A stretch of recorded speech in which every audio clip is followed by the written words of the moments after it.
CM हो तो विजय थल्लापति जैसा, अगर कोई काम कह दे और उसको धरातल पर कैसे पूरा करना है, ये विजय थल्लापति को अच्छे से आता है। सोचिए, कुछ दिन पहले विजय थल्लापति ने एक बड़ा ऐलान किया था कि कहीं भी कोई 1000 रुपए की भी रिश्वत लेते हुए पकड़ा गया और पकड़े जाने का वीडियो अगर कोई हम तक पहुंचाता है तो उसको 1 लाख रुपए का इनाम दिया जाएगा। ये ऐतिहासिक पहल विजय थल्लापति ने तमिलनाडु में भ्रष्टाचार को रोकने के लिए किया। क्या था, तब से तमिलनाडु के सीएम ने यह बयान दिया, उसके बाद सोशल मीडिया पर तेजी से यह बयान वायरल हुआ और उसके बाद एक युवक ने बकायदा वीडियो बनाकर टोल टैक्स में किस तरीके से धांधली होती है, कैसे वसूली की जाती है, इसको लेकर एक वीडियो बनाया और पूरे वीडियो ने सोशल मीडिया पर आग लगा दी। विजय थल्लापति ने कहा, मेरी सरकार बनने के बाद अगर कोई भी रिश्वत लेते हुए उसका वीडियो बनाएगा उसको 1 लाख रुपए इनाम दिया जाएगा। और ये सच भी साबित हो गया। वहां के बॉर्डरों पर जो मनमानी वसूली होती है अब वो बंद हो गई है। हर राज्य की सरकार को ये करना चाहिए ताकि लोगों को आराम मिले। सोचिए, सबसे ज्यादा ये जो वीडियो वायरल हुआ है इसका छोटा सा क्लिप आप भी देखिए। हकीकत में जो उन्होंने बोला था वो वाकई करके दिखा दिया भाई विजय थल्लापति ने। जो यहाँ के बॉर्डर है तमिलनाडु के, वहाँ पे कोई भी पैसा नहीं लिया जाता भाई। ये तमिलनाडु का बॉर्डर है और अब यहाँ पे 1 भी रुपए नहीं लेते। पहले यहाँ पे छठेरी गाड़ी से 200 रुपए लिया जाता था भाई। हमारे पूरे देश में ऐसे ही होना चाहिए भाई। जो नेता बोलते हैं वो करते नहीं है, लेकिन विजय थल्लापति ने जो बोला है वो करके दिखा। तो देखा आपने किस तरीके से विजय थल्लापति का काम जो है वो जमीनी स्तर पर बोलने लगा है। और सोचिए, सिर्फ जुमलों से विकास नहीं होता है, सिर्फ इवेंट मैनेजमेंट की सरकार चलाने से काम नहीं होता है। आपको जनता के हित में कुछ ऐसे ऐतिहासिक फैसले भी लेने पड़ते हैं जिससे सही में जनता रोजमर्रा की जिंदगी में तमाम तकलीफों से जूझ रही होती है। थल्लापति का एक और मास्टर स्ट्रोक, तमिलनाडु की सड़कों पर नेता और उसके चमचों द्वारा लगाए जाने वाले होर्डिंग, बैनर, पोस्टर और वॉल राइटिंग पर रोक लगा दी गई है। थल्लापति ने कहा कि मैं अपने तमिलनाडु को गंदा नहीं होने दूंगा। तो ये वाकई में ऐसा लगता है कि तमिलनाडु सिर्फ वो वहां के सीएम नहीं बल्कि पूरे तमिलनाडु को अपना घर समझते हैं। और चाहे सड़कें हो, चाहे जनता का विकास हो, महिला की सुरक्षा की बात हो, किसान, नौजवान, तमाम लोगों की बात करें तो वो सबके हित में ऐसे फैसले ले रहे हैं जिसको लेकर पूरे देश में जो है चर्चा है। थल्लापति की पार्टी की मुस्लिम विधायक सोची किस तरीके से उनकी तस्वीर को लेकर मंदिर में पहुंची और ये वीडियो भी सबसे ज्यादा वायरल हो रहा है, जिसको लेकर सोशल मीडिया पर विजय थल्लापति की प्रशंसा को लेकर तमाम लोग तारीफ कर रहे हैं। उन्होंने सिर्फ सुपरस्टार के तौर पर लोगों के दिल में जगह नहीं बनाई, बल्कि वो एक सुपर सीएम के रूप में भी लगातार लोगों के दिलों पर राज करने की कोशिश कर रहे हैं और उनके काम लोगों को सबसे ज्यादा प्रभावित कर रहे हैं। विजय थल्लापति का जो मास्टर स्ट्रोक है वो सिर्फ तमिलनाडु तक सीमित नहीं, उसका असर हिंदी पट्टी बेल्ट में भी, बिहार और यूपी जैसे राज्यों में भी देखने के लिए मिल रहा है। विजय थल्लापति ने ईद की मुबारकबाद देते हुए कहा, पूरे देश को एक बड़ा संदेश दिया। सीएम विजय थल्लापति ने कहा, हमारे तमिलनाडु में हिंदू, मुस्लिम, सिख, ईसाई सभी लोग अपनी मर्जी और अपने मजहब के अनुसार अपने त्योहार मनाते हैं। यहाँ किसी को किसी से डरने की जरूरत नहीं। हम सब भारतीय हैं, हम सब मिलजुल कर रहेंगे, तभी हमारे देश, हमारा राज्य आगे बढ़ेगा। और बाकी राज्य के लोग क्या करते हैं, खासकर जो सत्ता पर काबिज हैं, वो टोपी देखकर, दाढ़ी देखकर बुलडोजर चलवाते हैं, उनकी लिंचिंग करवाने की कोशिश करते हैं, सांप्रदायिक माहौल बिगाड़ने की कोशिश करते हैं ताकि राजनीतिक रोटियां सेकी जा सके। सोचिए, मुसलमानों को टाइट करने की बात कही जाती है बार बार। किस तरीके से इस देश में मुसलमानों को 2म दर्जे का नागरिक बना दिया है। और ऐसे में विजय थल्लापति ने एक बड़ी लकीर खींची है, तमाम लोगों के मुंह पर करारा तमाचा मारा है जो नफरत की राजनीति करते हैं। अरे, विकास की राजनीति भी, मुद्दों की राजनीति से भी आपके राज्य का विकास हो सकता है। जनता आपको चुन सकती है, कुर्सी पर भी बिठा सकती है, लेकिन आपको सही मायने में सही मुद्दों पर तो काम करना चाहिए। लेकिन नहीं, बाकी राज्यों में जब जब चुनाव आता है तो मुसलमानों के प्रति नफरत की जो राजनीति है वो उतनी ही तेजी से आपको दिखाई देती है। राजनीति में कयास ऐसे नहीं लगते। तमिलनाडु के सीएम विजय थल्लापति दिल्ली पहुंचे, पीएम मोदी से मुलाकात की, लेकिन राहुल से मिले बिना, चेन्नई से लौट गए। सरकार बनने के लिए सबसे पहले फोन समर्थन राहुल गांधी ने ही दिया था। कल से भाजपा समर्थक कह रहे हैं कि विजय का ये मूव स्मार्ट है और नई सियासी बिसात बिछ रही है। तो तमाम लोग अटपटी बातें भी करते हैं, लेकिन सोचिए फिलहाल कांग्रेस पार्टी ने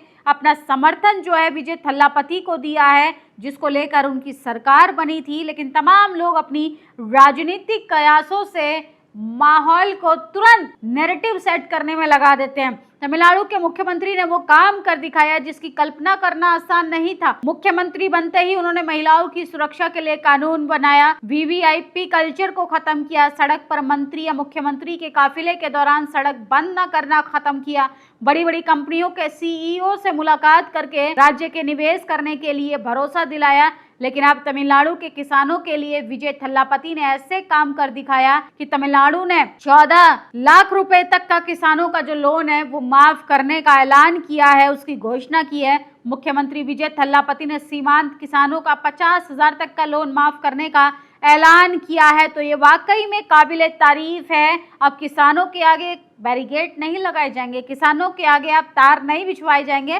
किसानों के हित में भी आपको काम करना होगा, क्योंकि अन्नदाता अगर महफूज रहेंगे तभी ये देश प्रगति की तरफ जा पाएगा। विजय थल्लापति ने सम्राट चौधरी को सीखना चाहिए कि 5% भी काबिल नहीं। तो तमाम लोग कंपेयर भी कर रहे हैं। 3 आईपीएस अधिकारियों प्रेस कॉन्फ्रेंस के दौरान हंस रहे थे। मामला 10 साल की बच्ची के बलात्कार से जुड़ा था। विजय थल्लापति तक भी वायरल वीडियो पहुंचा, उसके बाद वो एक्शन में आए और सोचिए किस तरीके से उन तीनों अधिकारियों को सस्पेंड कर दिया और किस तरीके से लगातार जो है वो महिलाओं की, बच्चियों की सुरक्षा को लेकर काफी ज्यादा चौकन्ने होते हुए दिखाई दे रहे हैं। थल्लापति विजय सीएम बनते ही 5 बड़े काम किए जिसको लेकर पूरे देश में चर्चा हो रही है। यहाँ तक कि श्रीलंका के प्रधानमंत्री ने भी उनकी तारीफ की, वो तो बाकायदा उनसे मिलने के लिए उत्सुक भी नजर आए।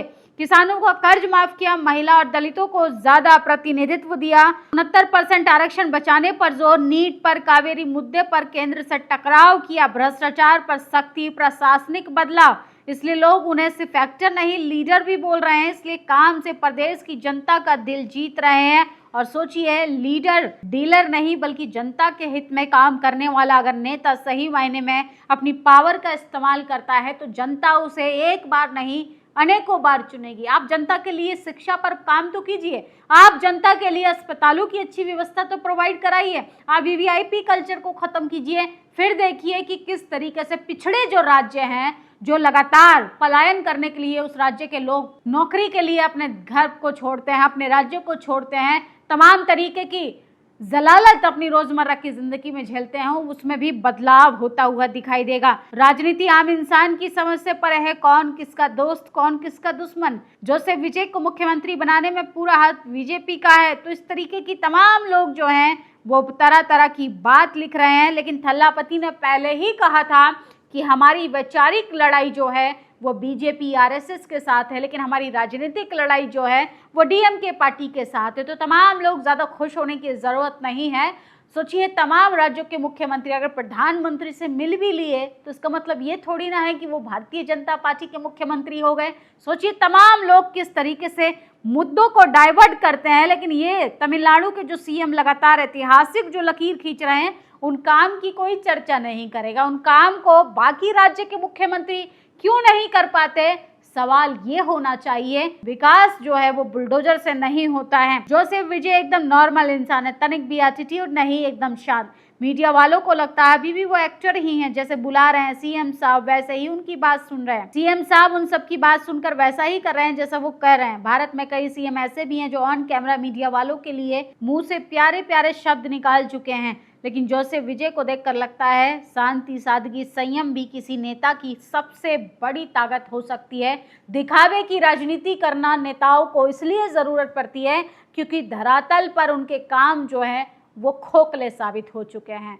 हजारों करोड़ों रुपए इस बात के लिए खर्च कर दिए जाते हैं ताकि सरकार के जो असफल काम है उनको बड़ा चढ़ाकर किस तरीके से दिखाना। अगर यही सरकार सत्ता में रहते हुए सही मायने में काम करे तो इतना करोड़ों रुपए खर्च करना होर्डिंग बैनर के लिए ज़रूरी नहीं। इवेंट मैनेजमेंट की सरकार चलाने की ज़रूरत नहीं है। मीडिया को भारी भारी रकम देकर अपने फेवर में कैंपेन चलवाने की जरूरत नहीं। अगर आप सही मायने में जनता को चुनेंगे तो जनता आपको भी चुनेगी, और ऐसे ही राजनीति में बड़ा बदलाव आता है, राज्य तरक्की करता है, देश तरक्की करता है, और विश्व गुरु बनने की कगार पर हम तभी आ सकते हैं जब हम शिक्षा पर जोर देंगे, तकनीक पर जोर देंगे, टेक्नोलॉजी पर जोर देंगे।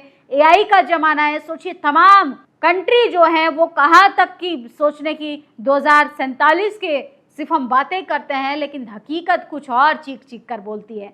सोचिए, क्राइसिस से जनता परेशान है, ऑयल खाना मना कर दिया गया है, गोल्ड खरीदना मना कर दिया गया है। ये सब हो रहा है विश्व गुरु देश में। सोचिए, विकसित भारत का सपना देख रहे हैं देश के प्रधानमंत्री, लेकिन कहीं भी विकसित भारत का विकास कहीं भी नहीं दिखाई देगा। वही एक राज्य है तमिलनाडु, वहां पर सोचिए उसके सीएम लगातार 25 दिनों में बैक टू बैक 10 ऐसे काम किए जिसने राजनीति में बड़ा बदलाव लाकर दिखाया।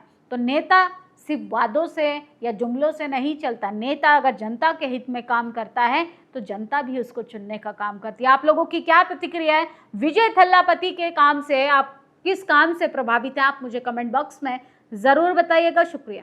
नेशनल दस्तक की आपसे गुजारिश है कि अगर इसको बचाना चाहते हैं तो नेशनल दस्तक को सब्सक्राइब करने के लिए रेड कलर के सब्सक्राइब बटन को दबाएं, फिर बेल आइकन की घंटी दबाएं। नेशनल दस्तक को बचाने के लिए बहुत जरूरी है कि हर खबर को शेयर करें, लाइक करें, कमेंट जरूर करें।